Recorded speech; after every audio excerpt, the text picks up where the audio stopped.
সালাম আলাইকুম রহমতুল্লাহ বরকাত। এই কূপটার নাম হলো বীর শিফা। বদর যুদ্ধ থেকে ফেরার পথে নবী সাল্লাল্লাহু আলাইহি ওয়াসাল্লাম, এটার পানি আগে লবণাক্ত এবং তিতা ছিল।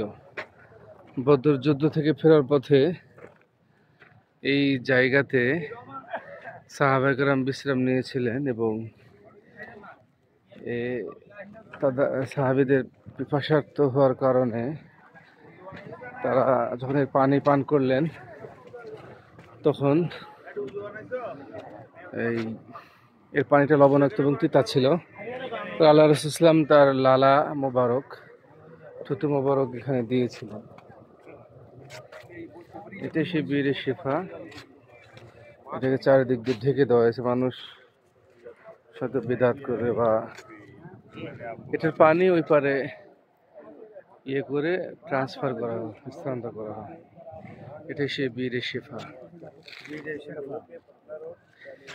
বীর মানে কূপ, শিফা মানে তো আরোগ্য, আমরা সবাই জানি। এটা অনেক রোগেরও বলা হয় যে জমজমের পানির পরে এই পানিটা সর্বোৎকৃষ্ট পানি।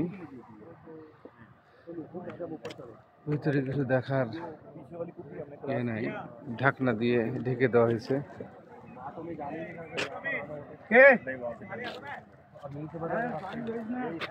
আমি পানি খেয়েছি, পানি মোটামুটি অনেকটাই মিষ্টি পানি, সবাই খাচ্ছে। অনেক সুন্দর মিষ্টি পানি।